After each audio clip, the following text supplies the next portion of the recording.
So when people think about rockets, they think about these huge towering machines that spit out fire on one end and accelerate in the atmosphere towards space. And that's extremely exciting, but that's not all of the rockets that are out there. For anybody who's seen a rocket launch, there's this moment where the rocket leaves the atmosphere and enters into the vacuum of space, where there's this deafening silence. And that's where our job begins. That's our mission. Actually, if you think of a satellite, probably you're thinking of these large satellites of the size of a bus. But today, most of the satellites that are launched into space are actually of the size of a microwave. In part thanks to miniaturization, better solar panels, better batteries, better software as well. That means that they've become much more efficient to build and to launch, particularly to low Earth orbit as nodes of giant constellations around the Earth. At the same time, we also see a reduction in launch cost because of companies like SpaceX. So it's become cheaper and cheaper to make satellites and cheaper to launch satellites. And this has made space much more accessible for many different players, bringing much more innovation and basically democratizing the space industry. So in the last 10 years, about 10,000 satellites were launched. Half of that was Starlink. And if we exclude Starlink, half of these satellites actually did not carry any kind of propulsion on board. If you think of it for 1 second, you come to the conclusion this is a huge problem. Having propulsion on board allows you to maneuver. That means correcting orbits, changing orbits, avoiding collisions, and very importantly, by the end of the lifetime of the mission, you have to get the satellite out of orbit to avoid becoming space junk. Another reason is for drag compensation. So even though we say we're in the vacuum of space, at lower altitudes, at low Earth orbit, there's still some atmosphere left and there's drag. This means that these satellites slow down and slowly fall back to Earth. So if you have a propulsion system, you can basically counteract that drag and have a much longer lifespan of these satellites. And if you think of it, if having propulsion on board gives you all these benefits, why don't all the satellites have propulsion on board? The reason is because they can't. It's not that they prefer not to, it's because they can't. Because they simply could not fit them. We've seen that miniaturization has always been a challenge for onboard propulsion systems. The original problem was that conventional rocket propulsion systems that you see on these large launch vehicles, they basically consume too much propellant to fit in a small satellite. And that's why people developed electric propulsion systems. But this was done for larger satellites. And when people started scaling these down to lower powers that you see now in these small satellites, because of the laws of physics, these systems become very, very inefficient. And so you get very little thrust for a lot of power, and this doesn't work. Mobility remains a problem in the new space industry. And that is how IENAI SPACE was born, actually, to bridge this gap in technology. So at IENAI, we're trying to innovate, we're trying to disrupt the market. We're trying to create a new kind of electric propulsion system that solves the efficiency problem at low powers, but that it is also scalable in a way that it meets the demands and requirements of specific satellite platforms and satellite mission. So we created Athena. It's a new electric propulsion system which is not based on plasmas, but it's based on the electrospray technology. And in fact, the two key aspects of the technology are in the name. First, electrospray is a new kind of electric propulsion technology that is based on the use of ionic liquid propellants, or molten salts as we call them. And secondly, the use of nanotechnology, which is required to manufacture with the precision that is needed in the core components of Athena.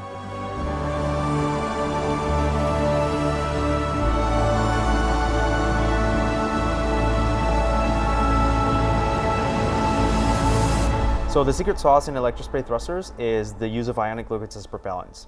These liquid salts, which are synthetic, are made of both stable positive and negative ions, which we manipulate to very efficiently generate thrust. In Athena, everything starts at the propellant buffer, where the ionic liquid is stored. The buffer feeds the ionic liquid to individual electrospray emitters, which are conical or needle-like structures. These are smaller than 1 millimeter. These emitters are covered by a nanotexture, which allows for the liquid to wet them simply through capillarity. The final piece of the puzzle is the extractor electrode, a grid-like element which faces each individual emitter.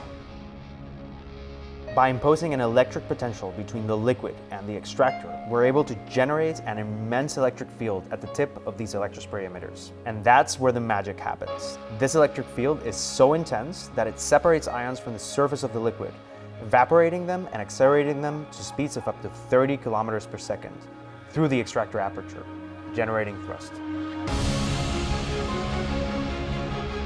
Each individual emitter is then replicated hundreds of times within the emitter array, which is the main building block through which Athena can be customized.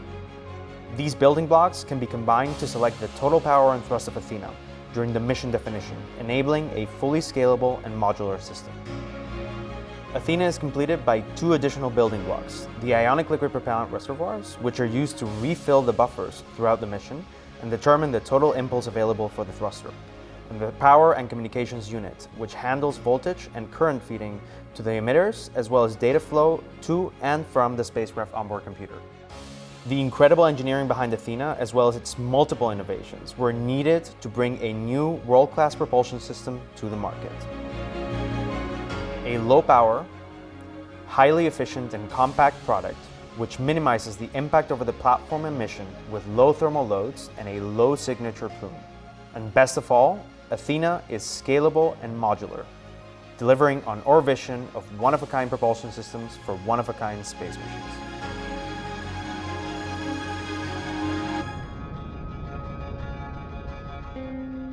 So how do we choose the right configuration of Athena? Or in general, how does one choose a propulsion system for a mission? The selection of a propulsion system, or in our case a configuration of Athena, is a delicate balancing act. And this is because a propulsion is innately intertwined with many other aspects of a satellite's mission, both the hardware and the operations. And it's not just a delicate balancing act, it's often a critical pain point. That's why at IENAI we don't only focus on electric propulsion, we focus on mobility. We want to accompany our customer during all phases of the satellite mission, from mission definition to operations. And that's why we developed 360, our mission space mobility software, which is available in the market today. And 360 is fundamentally made up of two key features. A digital twin approach, which allows us to simulate spacecraft and mission operations with a high degree of fidelity. And second, an embedded optimization algorithm, which allows us to make better decisions when it comes down to selecting different kinds of subsystems for your propulsion system, defining mission operations, and of course, choosing the right propulsion system for your mission. It can work in tandem or independently of Athena, but if it is working with Athena, it can provide the best configuration for a particular mission and platform.